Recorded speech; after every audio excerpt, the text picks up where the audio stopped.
Yes, I think we're recording. Okay, well, greetings to all our brothers and sisters over there in Canada and the United States. My name is John Joseph May, and I am a Christian. I would like to tell you a little bit about my family first and how we became Jehovah's Witnesses. In 1954, two missionaries called, and my father was a man who loved truth. He had left the Union because he refused to tell lies, and he was disenchanted with the Catholic Church because he knew they were teaching lies but couldn't quite put his finger on it until some missionaries called us from Jehovah's Witnesses, and they were very nice people, very kind people, and they showed him. And he was thrilled to discover the truth about God's purpose.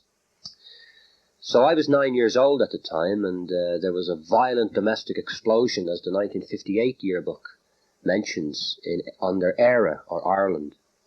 And it was the story about my father, John Patrick May. And my mother and he, who deeply loved each other, were tragically divided over this.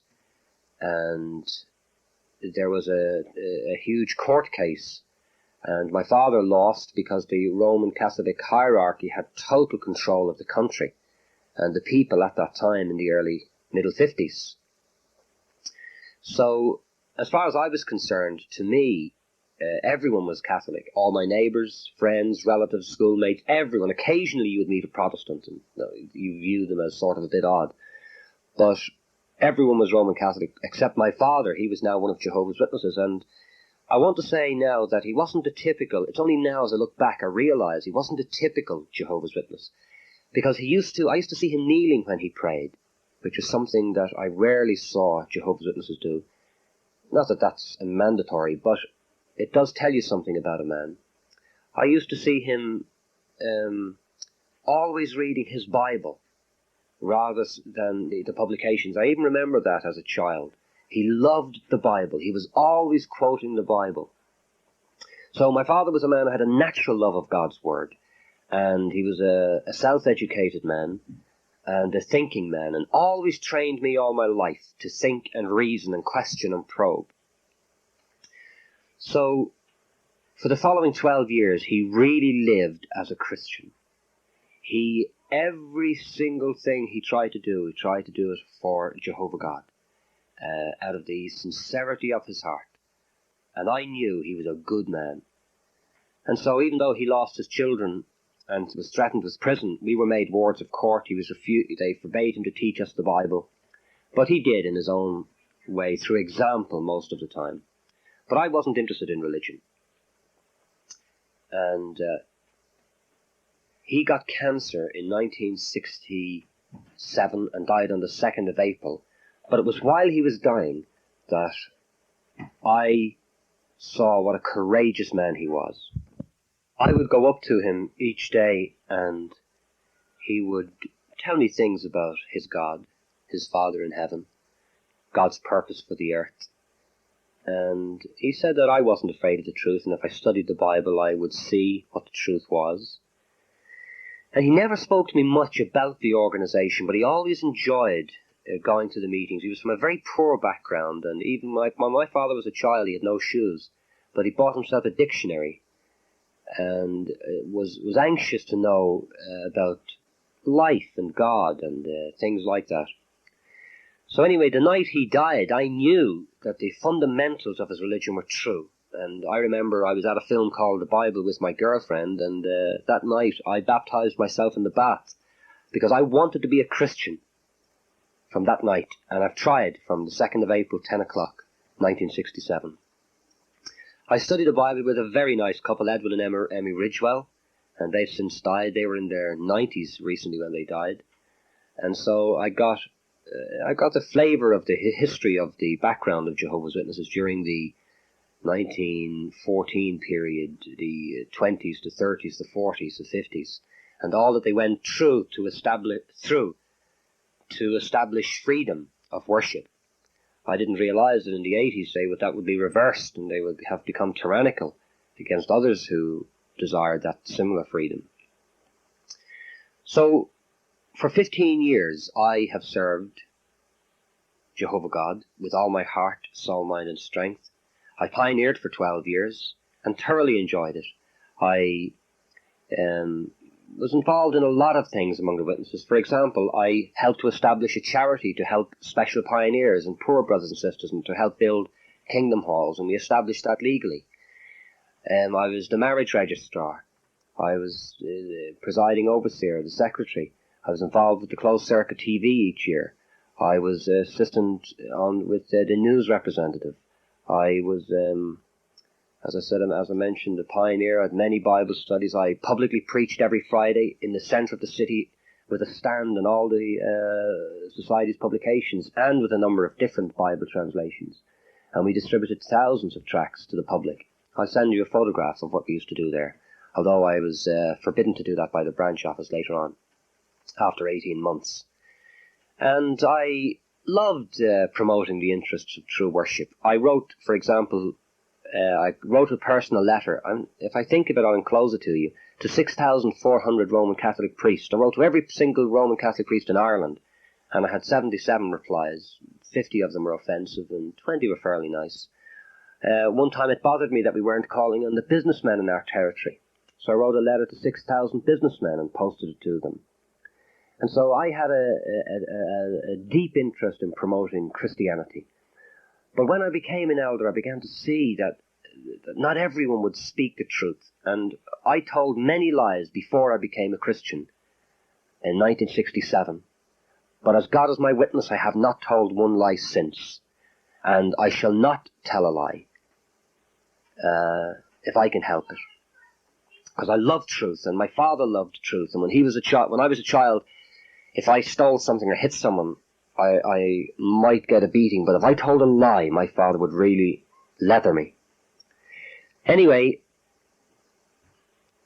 as the years went on, it was the coldness of so many, the calculatedness of everything that bothered me. The poor were ignored, I felt. And I wanted to go collecting money for hospitals, and I knew that would make me appear odd. The pressure bothered me. I used to see families bringing sleeping children to meetings, and then when the children would wake up, they'd have to start smacking them because they were bold, or naughty, as you might say. And there was a lack. I thought that was wrong, that it was unnecessary. We always spoke about meeting regularly, from Deuteronomy to Scripture, about meeting regularly, gathered together, the men, the women, and the little ones. We never quoted a scripture above that where it says once every 7 years. So I felt the pressure was unnecessary. I felt there was a lack of intellectual freedom. I am a reader. I have many books. But many of my books center on the Bible, the history of the Bible, the history of Christianity. And I noticed that brothers tended to frown when I would bring in unusual points. I also noticed that among many Jehovah's Witnesses, there was no real friends. There was a surface friendliness. And many of them are genuine people, there's no doubt, but something is blocking that letting yourself go with someone who you want to be a real friend with. And there was a tremendous amount of calculation, which I felt somehow it was wrong. Well, I went over to the branch a couple of years ago, and I told them I felt we were ignoring the poor. I told them I felt we were wrong in 1914, that I hoped we were right, I believed it, but I desired the freedom to express it. I said there was fear in the organisation, and there shouldn't be. I didn't agree with the written records on disfellowshippings, because I noticed that in Barnes' commentary, Albert Barnes' commentary, that in the early church that wasn't done. I noticed there was a great deal of emphasis on society procedure.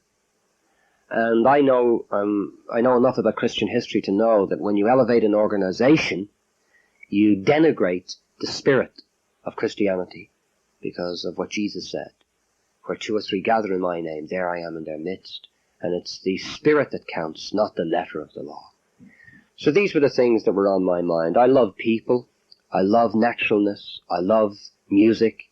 I love taking my wife out for a meal. I love my friends. I love truth. I love God's word, the Bible. I love his kingdom. But I hate and detest hypocrisy. And I hate and detest lies with all my heart. And I don't care what the price is. I will speak the truth.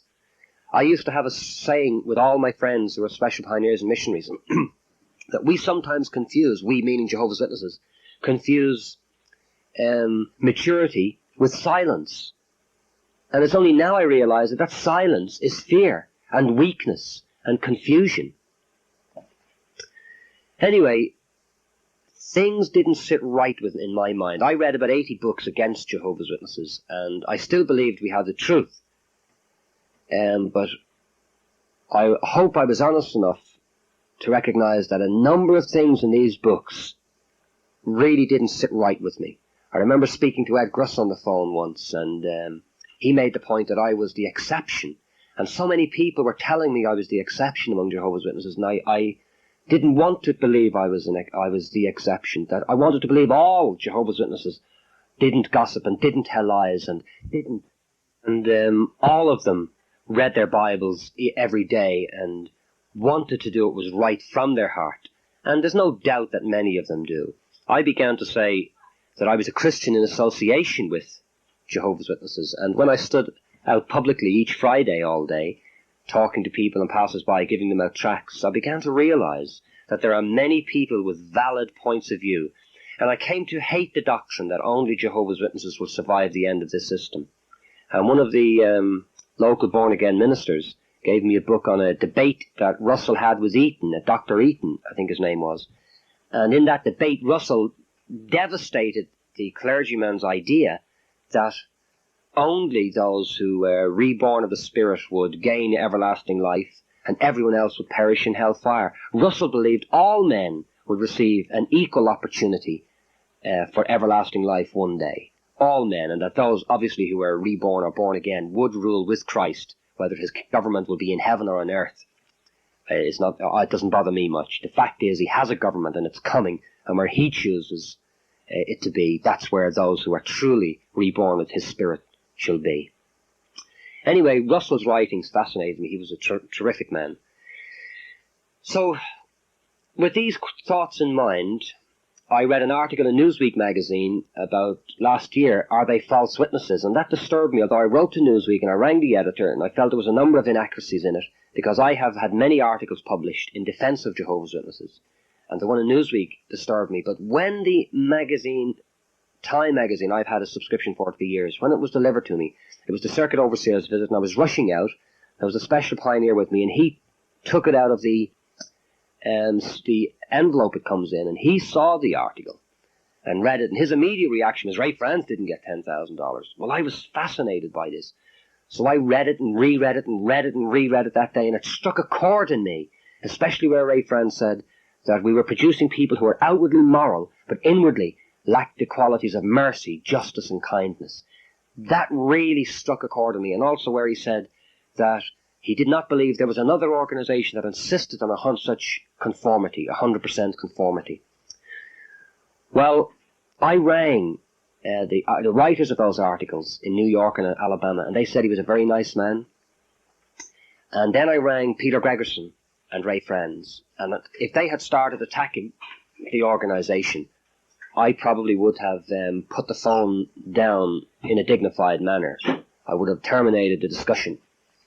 But because they didn't, I felt that they had something of interest. And so I said, would you mind if I visited you? Because I love truth, I'm not afraid of the truth. And so they very kindly invited me over, Peter Gregerson. So that night, I invited Martin Merriman to come to my home. And I said, read that, Martin. This was about 1 o'clock in the morning, in fact. It was bothering me so much. So Martin is another lover of truth. He's been over to Peter Gregerson twice, in fact. He came back a few weeks ago for the second time. He took his wife Elizabeth with him. So Martin said, I think there's truth in it. And I said, so do I. Do you want to come with me to check it out? So Martin said, definitely. So we went together to Ray Franz. We flew to New York for one evening and we flew down to Alabama, Atlanta Airport. Ray Franz picked us up. And I knew almost immediately that this man was an honest, godly man. And when I found out that he was involved in publishing the aid book, writing the aid book with Eddie Dunlap, and I spoke to Eddie Dunlap on the phone, and I met Peter Gregerson, and these men are genuine Christians, godly men, lovers of truth. They're not perfect men, but they're lovers of truth, and that's what counts to me anyway. So when I stayed 5 days and 5 nights with him, and so did Martin, and we were astonished. And the evening we were going away, we were singing songs. I felt that I could change it from within the organisation. I'm not perturbed necessarily by weakness or duplicity necessarily. I see that where there are humans, these things will happen. It took a while to work. It was like a seed in me growing. But that Saturday night we were leaving. We were singing songs, and I said to Martin, "Why aren't you singing?" And he said, "John, I'm broken-hearted." In other words, the organisation collapsed for him almost immediately. I thought that it was God's organisation, although I had stopped using that expression, funny enough. But I still felt God was using those men in Brooklyn somehow. But that there were serious cracks in the structure. I knew there was, but I felt, well, look what Jehovah's Witnesses did to each other in the Hebrew times, in the Jewish and the Old Testament. And that, what happened today in the last 50 years or so, 40, 30, it didn't deter me that much. So we flew home. We then went out to California and to Texas, and to friends of mine, and they said, sure, they read the Time article, they said, both of them said the same thing, that Brooklyn went to get Ray Franz because he knew too much, which astonished me. But when I found out that the society tried to change 1914 to 1957, that they let the Malawi brothers die, some of them, the wives were raped having babies. In fact, I remember ringing the ambassador in Malawi about this. His name was Banda, but he wasn't related to that, expressing my revulsion at what they were doing. But if I had known then that the society in Brooklyn actually were allowing the Mexican brothers hold a similar political card, and in fact were bribing officials to purchase that card, and that when Ray Franz asked for it to be discussed, they refused. If I'd known that then, I wouldn't have waited another 5 years. But anyway, when you believe God are using men, it's easy to believe everything they're teaching after that. So once I began to realize that they were just men, that they had no special wisdom. In fact, many of them, I can now see from the articles that's been written, many of them are even ignorant of Christian history. And I can't understand sometimes why they cannot see that the more narrow they become, the more inevitable a massive split is becoming in the organization. Because genuine Christians long for freedom, and many Jehovah's Witnesses are genuine. So, from California, I rang Jack Barr, who's been a friend of my family for 15 years. I wrote to him 2 years ago with about 12 questions, which he never replied. He gave me an acknowledgement, which I appreciated, but he never answered one of those questions, and that's over 18 months ago. I rang Jack from California. I told him, in the innocence of my heart, where Martin and I had been. We'd been down with Ray Franz. We'd been down with Peter Gregerson. And he was amazed, and he says, "John, do you think that was wise?" I said, "No, Jack. From an organizational point of view, that was very unwise. But from the point of view of truth and a love of truth, I believe it was wise. Because you taught my father, your wife and yourself influenced me to love truth, and my father to love truth, and you're a friend of Ernie Harrison, and he loves truth." And I said, "We've nothing to hide. Truth has nothing to be afraid of. It's error that fears examination." So I said, "Jack, Martin and I would like to meet with our governing body." And remember, we had the greatest of respect for our governing body, even at that point. And the tape, I'll just get on to this now. So I was to ring back Lyman Swingle the next morning. Jack was having breakfast with him, and Jack was willing, apparently. He was willing for this meeting, because Ray Franz says that he's been disturbed over what's happened. Because Hewitt Chitty was another English brother, and he had resigned, but I don't know the exact reasons why, but Jack probably knows. So we rang back Lyman Swingle the next one. In fact, I rang Jack's wife, Mildred, and she said, yes, Jack was rushing out, and I was to ring Lyman Swingle. So we rang Lyman. Well, I could immediately tell that no, they wouldn't agree with it. He said that I was like a knight in shining armour, flying halfway across the world to right all the wrongs. And I said, no, I didn't look at it that way when you said that to me. He said we were disobedient to the society. We shouldn't have gone down and spoke to Peter Gregerson and Ray Franz. We knew they were disfellowshipped and one had resigned. And I said, well, that may be true, but I said, we also spoke with their wives and they're not disfellowshipped. But apart from that, I said, we don't feel we've done anything wrong. We're telling you what we've done. We're disturbed. The brothers in Ireland will be very disturbed over all this. And we simply want to talk, to ask some questions, not to accuse anyone of anything. And so he wouldn't listen to what we had to say. I thanked him very much for all the work the governing body had done on our behalf. But Martin gets a little bit hotter than I do, so he grabbed the phone off me. And he said, Brother Swingle, he said, my name is Martin Merriman. He said, for 14 years I have believed that our leaders in Brooklyn were not like the clergy in Rome. I said, I knew as a Catholic I couldn't go over and meet the cardinals and the Pope. But he said, the brothers in Ireland do not believe that if I've come over here and I want to speak to my governing body and I go back and tell them that you've refused to meet with us, they will not believe that. And I was giving Martin signals not to get too annoyed, that, you know, they were still our governing body, they still deserved respect and obedience, etc., etc. And Martin did calm down a little bit, but they wouldn't see us. So we spoke for 40 minutes almost, and in the end we both wished them Jehovah's blessing and thanked them for the work they did on our behalf. So we visited Brooklyn, and we said nothing to our friends, met all the friends from Ireland up there, Bob Pevy and a few of the other ones up there, and we had a nice visit. We were there for a couple of days, met some lovely brothers. And in fact, one brother made an interesting comment.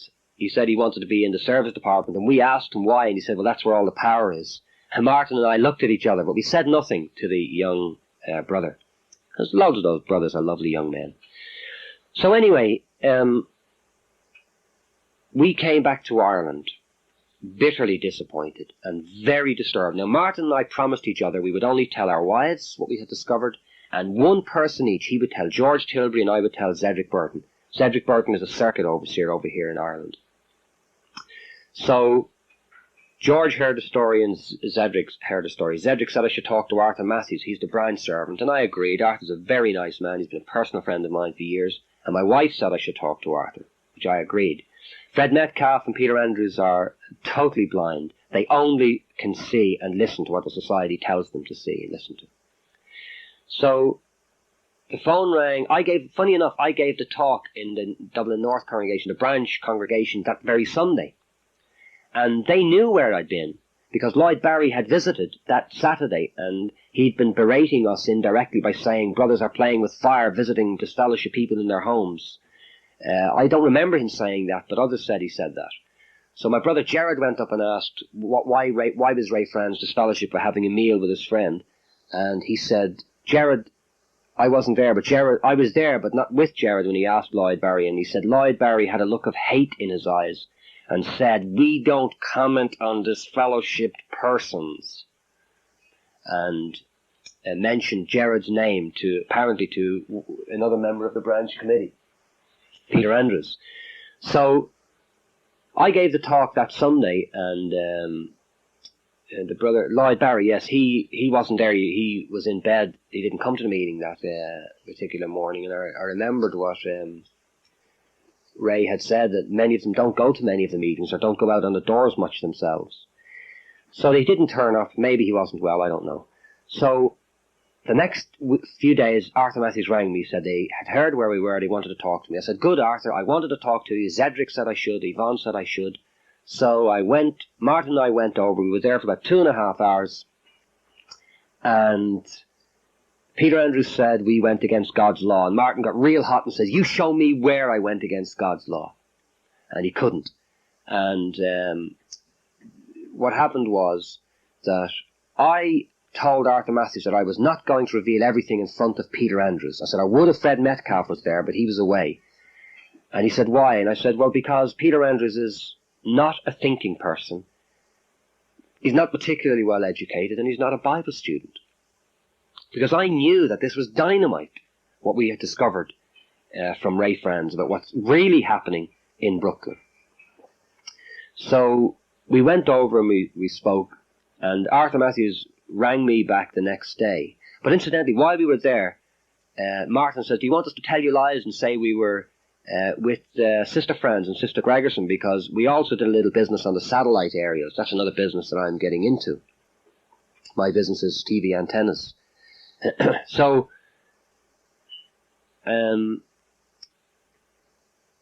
we were there with them about 2.5 hours, and we had a nice pleasant time. And Arthur rang me the next morning, and he said that in all the discussion he forgot to ask, were we going to correspond with Ray Friends and Peter Gregerson? And I, at that point, Martin and I had already agreed we weren't going to talk about it for 6 months, so I said no, but I did want to talk to Arthur personally, man to man. He said he was busy. I said, well, not right now, maybe in 5 or 6 months. So he agreed, and I wrote to him 6 months later, reminding him. So I said I didn't want to discuss these serious issues over the phone, that I had documentation, and I agreed not to reveal these matters or correspond with Ray Friends or Peter Gregerson, but I said I was going to write to them one more time to thank them for their hospitality, as I felt that was mannerly. And that's how we left it. Well, what happened was I agreed to change congregations, because in the central congregation where Martin was, the elders there, most of them are loving men, and I grew up with them. But the men in Clondalkin congregation are very cold and very harsh. So I knew I had to switch congregations, because if they knew where I was, there would be a lot of trouble. I knew exactly what would have happened, possibly. So I told the elders I was leaving, and they all begged me to stay. Now, I'm a very different man to the 5 elders. They go along with everything the society says, whereas I'm inclined to question everything until I'm certain in my own mind that it's right. So when I told them I was leaving, they begged me to stay. I was so impressed at their offers of me to stay that I even told them I would reconsider it and let them know in a week. So when I did, they still insisted that I should stay. And I told them no, I had decided I was going to leave. Well, the next night they met without me to discuss the letter about me being an elder in the other congregation. And lo and behold, when the elder came that night, the following night, Andrew Prizik, to tell me they had refused to give me a recommendation as an elder in the other congregation.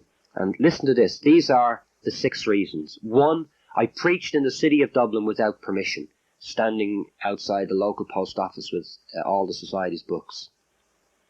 That's supposed to be a reason. 2, I forgot to review my instruction talk. I didn't review my instruction talk. Reason is I forgot. 3, I once said we could be kind to disfellowship persons.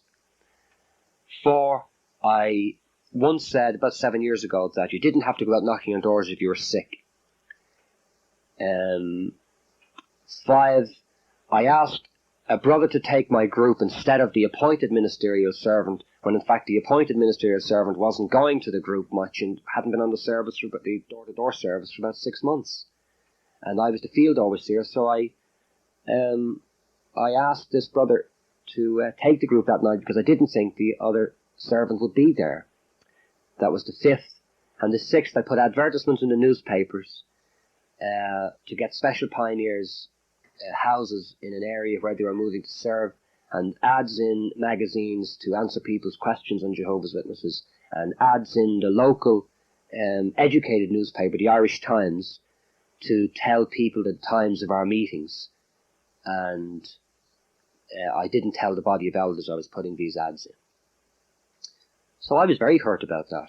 This was about 3 months. This was about 2 or 3 weeks after I came back from America in March. And they said, but they do want me to stay in Clondalkin in their congregation as an elder, but they just didn't feel for these reasons I could be an elder in the other congregation. Well, I was astonished at this. So I went over to the branch at 8 o'clock the next morning, and I had already phoned an elder that night, and he couldn't stop laughing. He said it was a joke. And he said, get them to put it in writing, because they shamed not you, John, but themselves. So I went over to Arthur Matthews the next morning, and I reported them all for hypocrisy, because they were begging me to stay, serve as an elder with them, and then refused to give me a recommendation for those very petty reasons. And even the branch overseer said they wouldn't stop me from being an elder. Anyway, to cut a long story short, that was on the Saturday. My own brother Noel, who is an elder and still an elder, fighting from within at the moment, he said it was a joke what they had done.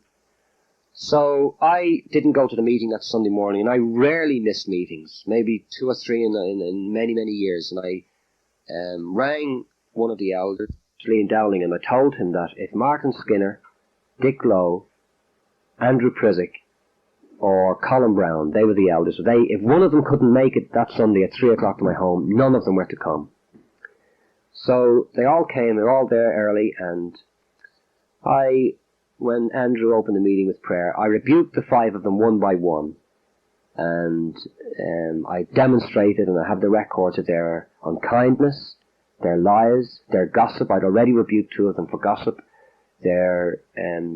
Particularly their hypocrisy, which I detest. And I spoke for an hour and a half, and they had all agreed they wouldn't interrupt me. And one by one I demonstrated that their points were petty, were unchristian, and I used the scriptures to rebuke them, and particularly the one where Jesus said, what you want others to do to you, Matthew 7 verse 12, do the same thing to them. And I said I wouldn't have done it on one of you, because I had helped them in many ways over the years. Anyway, so it happened, and I rebuked them, and that started a sordid episode for about another 3 months, where they changed the letter, and they had a new letter, and they said that I confused independence for initiative. I ran ahead of the organisation, and I refused to meet with 2 elders. Well, the business about refusing to meet with 2 elders isn't true, because I had met with 2 elders the week with them before I left the congregation, because one of them wanted to discuss why I put the ads in without their knowledge. In fact, those ads were in for years. He was just a new elder. He knew nothing about it. But I did meet with them. And I told them the reason I didn't like meeting with 2 elders is that once I had been tape recorded behind my back, not realising it. Oh yes, and that was by elders when I was handling a court case, judicial matter. Now I just want to get back to when I phoned the 2 members of the governing body. When we met with Arthur Matthews and Peter Andrews in the Dublin branch, they're 2 members of the branch committee, Arthur Matthews said to Martin Merriman, well, don't be too disappointed, Martin, for not meeting the governing body. He said, the entire governing body heard your tape. And Martin said, what tape? He said, when you phoned Lyman Stringle, he said, your conversation was taped. And I think Arthur may have let that slip out. So Martin said, that doesn't make me feel better, Arthur. That makes me feel worse. To think that we approached them innocently, and they actually tape recorded us without our permission or knowledge, and then sent that tape over with Lloyd Barry for the Dublin branch. And those men were instructed, obviously, in a memo to check us out. Well, Martin and I were 2 elders. In fact, we're 2 of the first generation of Southern Irish elders, and I just can't imagine why they would have done such a thing to us. So, coming back now to the issue with the Clondalkin elders, and I had to, me leaving the congregation, there were other acts of cruelty and unkindness to me, which I was amazed about. So I wanted to get a branch committee, a special committee, to rebuke these men for their hypocrisy. So Fred Metcalf rang me and he said, John, we want to talk to you. I said, Fred, he's a member of the branch committee, he's a lovely brother. I said, Fred, you know I've never been once disobedient to the branch. Whatever you say, I'll do. So I feel we should be, at that point, I felt we should be obedient to our shepherds, our Christian shepherds. Not that we should believe and do anything they say. Anyway, I went over and they said, and this is the essence of their meeting, they said that if I proceeded with the special committee to rebuke these 5 elders, that they would feel obligated to tell the special committee where I was in the United States. Well, I was astonished and I started crying. I was very upset.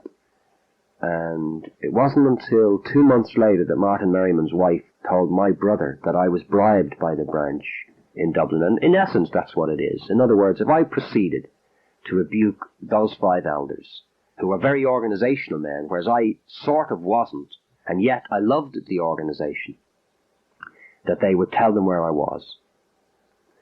So I was shocked, and in a sense, I was glad it was over, because I went and shook all their hands, and 3 of them, 2 are away on holiday in Wales, and I was glad it was over. So I wanted to get down to the business of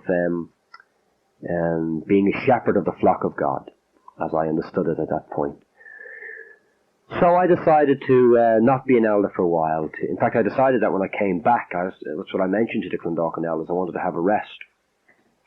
So what happened was my friend's child was having an operation, and I discovered in America that the society knew that hemophiliacs were going through gallons of blood to get to factor 8. And to a lesser extent factor 9, it's the blood clotting agent, and that there's documentation in the Brooklyn files showing that they know brothers and sisters who are haemophiliacs are feeding off blood, but they're refusing to publish it. And that they know that there's contradictions, that since blood is a symbol of life, how can a symbol be of more value than the reality? And they know how it was adopted through Nathan Noor's presidency in July 1945, how there was a time for about something like 20 years when blood transfusions were acceptable and vaccinations were unacceptable. Now it's the reverse, etc., like transplants, etc., etc. So, my friend's child, so I told him I felt we were wrong on this. Now that's all, I said. A few other things on that issue. But then my brother Gerard, his wife had a baby, and it was born with diaphragmatic hernia, and it died 2 days later. I took the funeral. And I said to my wife, I said, Yvonne, I'm trapped. She said, what do you mean? I said, I'm going to be disfellowshipped. She said, why? I said, well, I believe we're wrong on the blood, because I had to say it to my brother Gerard, and he immediately trusted what I said, because I wouldn't have said it without a lot of study, thought and meditation. And he went and told the hospital authorities that his child was to have blood, because they had just made it a ward of court if it needed it. But as it turned out, the child was too seriously ill, so it died.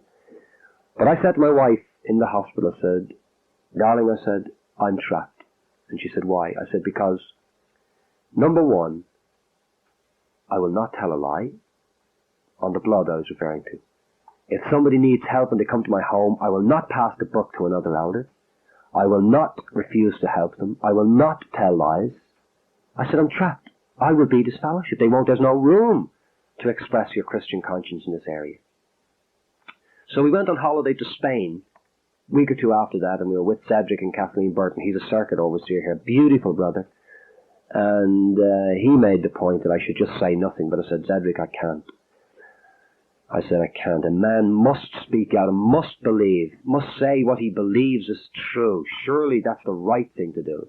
Anyway, I got home 3 weeks later or so. We were in England as well. And I was literally not home 24 hours when the phone rang. And a brother's wife was in hospital.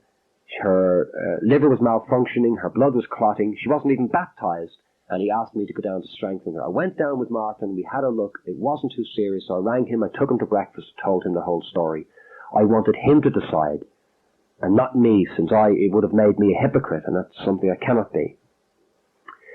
So I knew that I had to start speaking, so I wrote to Arthur Matthews, and I spoke to a few of my personal friends around the country. And there was uproar. So I typed out a letter of resignation ready to see what would happen.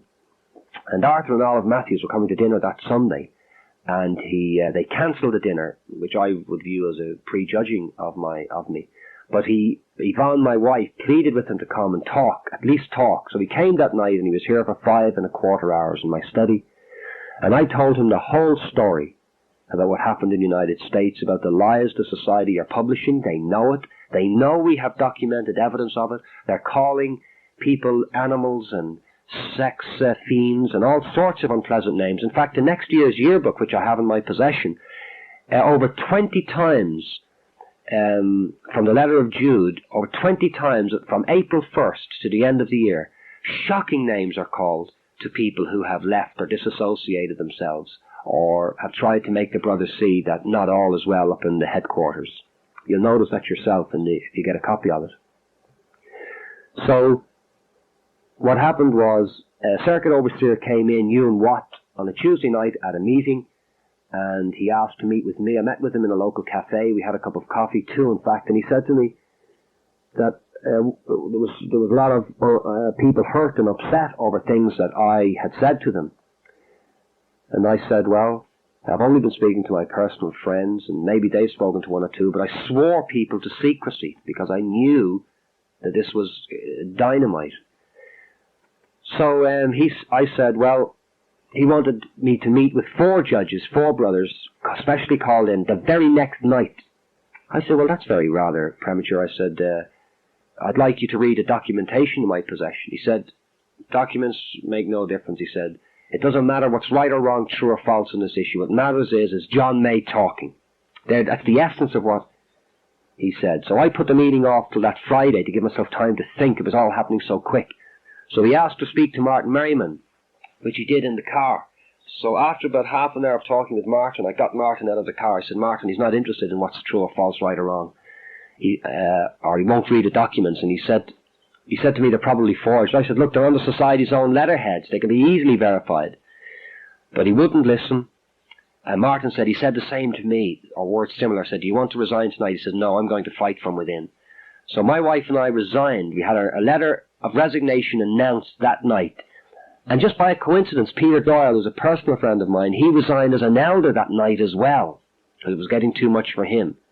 And another friend of mine, Lar Gaffney, he resigned as a brother that night because of all this, and he detested the hypocrisy that was taking place. But he since took it back, and he's fighting from within. But that night he brought me back in front of an elder and shook my hands. He said, look, there's the evidence, and I'm going to continue to shake John May's hand. So that night there was uproar, as you can imagine, in the congregation, because nobody suspected anything.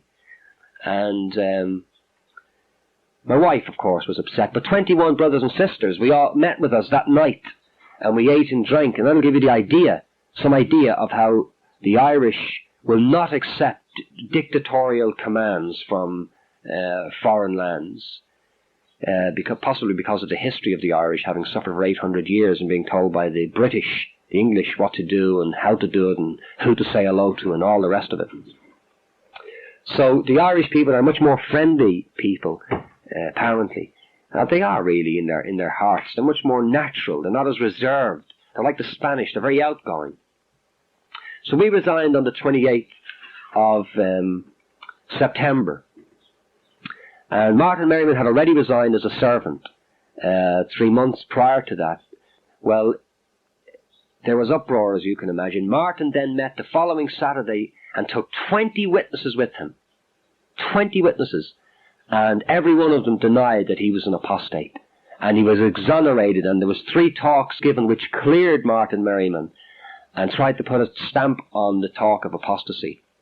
But a few weeks later, Martin and Liz resigned because they felt how the cold ones were ignoring them, etc. But they were going to resign anyway, and that's the night before they flew back to America. Not that Ray Franz has anything to offer us, he's just a Christian. Not that I have anything to offer our group or Martin, we're just Christians. And we're just happy to serve our brothers. So then Gerard, my brother, has resigned, John Maxwell has resigned, and we heard Evelyn Gallagher resigned last week. Today is the 8th of December. A brother came in. He and his wife are refusing to go to any more meetings. My own brother Derek and his wife have not gone to any more meetings. We had 32 at our little group last week, and there are other resignations in the wind. Well, for a small country, this is devastating. My own postman came this morning, and I couldn't tell you what he said, what he thinks about that September 15th Watchtower. Because he works with people he knows people who are Jehovah's Witnesses. It's a small community, you see, and everybody knows everybody. And I met a lady yesterday, and she said, John, I'm going to say something that's going to hurt you. And I said, go ahead, I don't mind. She said, I think Jehovah's Witnesses are worse than the Roman Catholic Church in this area of hurting people. I says, well, it shouldn't have happened. It was beautiful, but it's tragic, and it's simply that they've gone beyond the things that are written. So we have a little group now, and last Wednesday we had 32 in attendance. We had a Baptist minister here, we had a Roman Catholic priest here, and they've had difficulties with their movements. I myself, because of the articles I've written in newspapers and some radio and TV publicity, have possibly been the most well-known witness in Ireland, and I'm getting letters and phone calls from all over the country. I'll give you a typical illustration. A brother and sister have invited us to a meal in the country just the other day, and over 150 Irish brothers and sisters reject that Watchtower. And the 2 elders came to a brother last Tuesday night, Terry Mulvaney, and said to him that, was it true he'd had a meal with me this week? He said no. And they said last week, and he said no. And they tried to say, what was he talking about? Well, the Irish people won't have that FBI carry-on. To them, that's an inquisition, and he was carrying his letter of resignation as a ministerial servant on him, and he just said He said, there's my letter of resignation, and you men are crazy if you think, and the other elders are crazy, if you think that I am going to walk straight past my personal friends when I know they're not wicked, and you know they're not wicked, so it's crazy, this whole thing. And may I say that that is the average reaction of the average witness. It is crazy to think that they can split families. The Irish are a very family-oriented people, very close. They may have arguments and differences, but they love each other. Although there is this awful trouble in Northern Ireland, I acknowledge, which is shocking. But I'm speaking now about the Republic of Ireland, where 95% are Roman Catholics. And it's a very small, very close-knit community. So 32 were here last Wednesday. I don't know how many will be here tonight. We have ads in the newspapers. I've written to over 20 hospitals and have 20 more hospitals to write to. We're hoping to visit sick children and neglected children in hospitals. We're helping an organisation, I think it's called Concern, tonight, and our little group is going to donate £10, and that will help 500 children save 500 children from going blind. And if there's £20, we'll save 1,000 children from going blind. So our group, we're going to donate that tonight. So to me, that's real Christian service. So I can't wait to tell our little family Christian community that tonight. We're holding a miniature convention, our assembly, this January 2nd, and we're going to publicly advertise it in all the newspapers. We're calling a press conference in January sometime. We're having a party for the children in January, and all the local family heads are holding our first meeting this Sunday to discuss our community, to discuss the assembly. We've had our first leaflets printed today, which reminds me, I won't post this letter to you till I get the leaflets. I'm getting them at 3 o'clock this afternoon. It's 1:45 now. So I'll send you the leaflets. And so it's very exciting. I'll tell you what I'm particularly enjoying, Jim, because I just realised I haven't mentioned your name yet, Jim Penton. Jim, what I'm really enjoying is the freedom to speak my mind, to speak my heart. The actual freedom to say to a question, well, I don't know. Well, I don't see it that way. Well, that's your point of view, and I think your point of view is fascinating. And to allow for each other's point of view. And that's what we're promoting. So my brother Jared has resigned, and he is fairly wealthy. He's supporting our group in every way. I'm doing okay in business, and so it's not causing us any financial difficulty. We're doing very well. If you could send another subscription over, I'll give you the address in the letter. I'll leave that for the letter.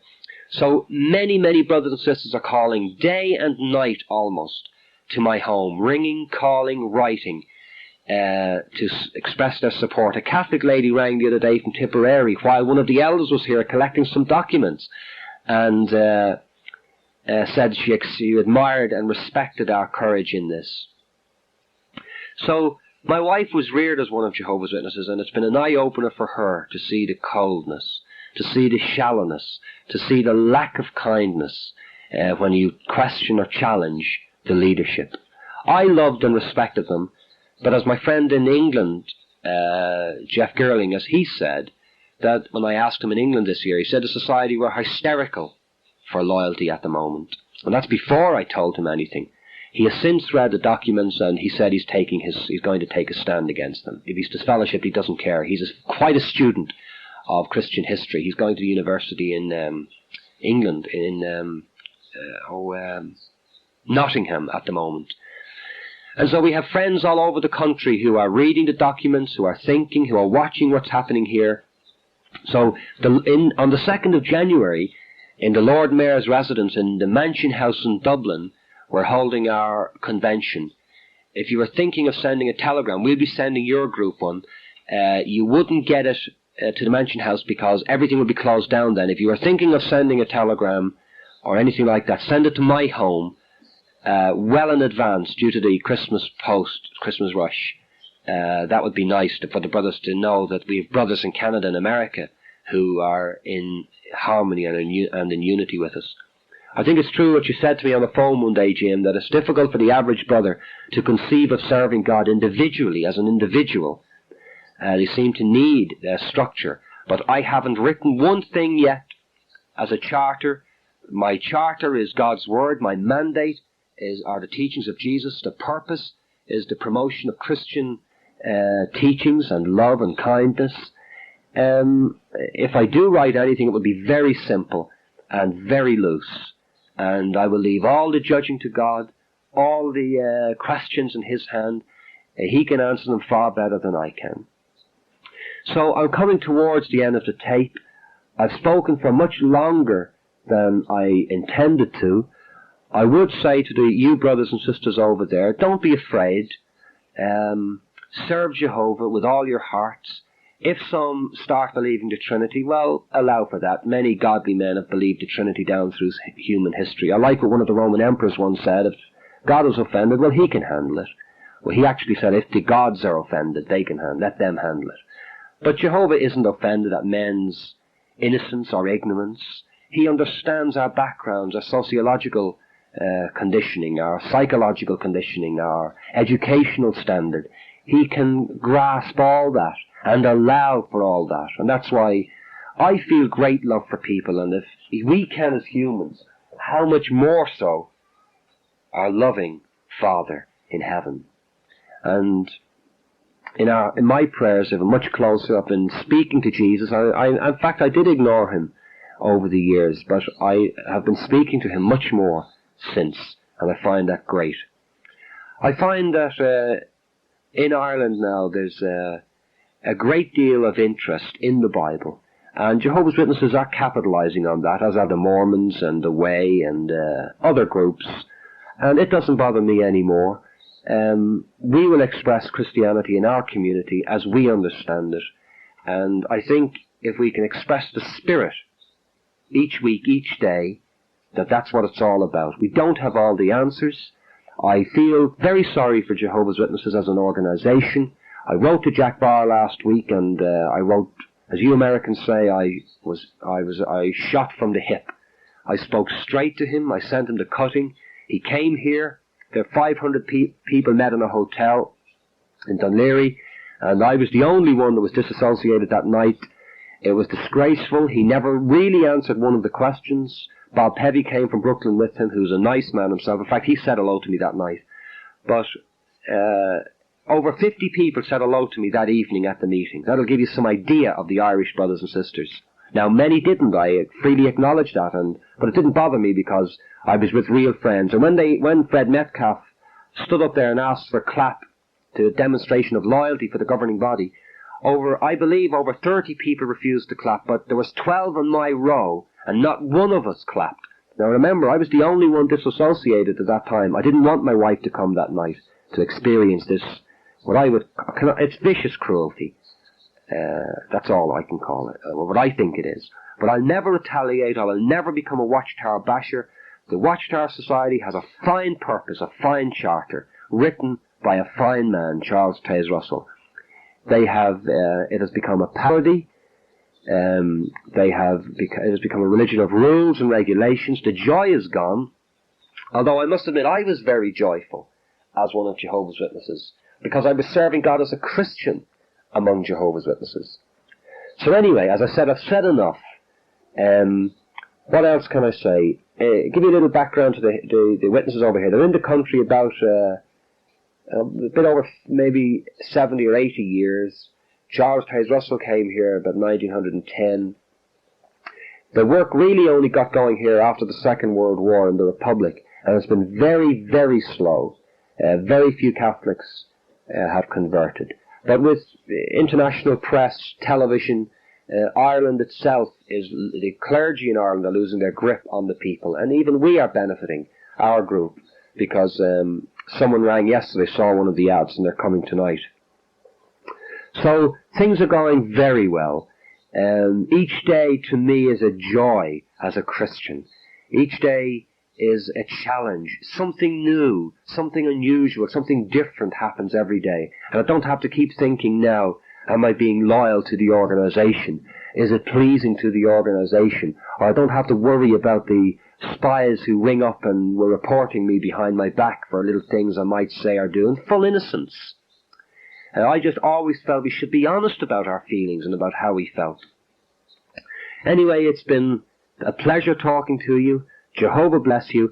There's a little bit left on the tape. If I think of anything else, I'll put it on. I'll conclude with Jesus' statement, if you remain in my word, emphasis, my word, you shall really know the truth, and the truth shall set you free.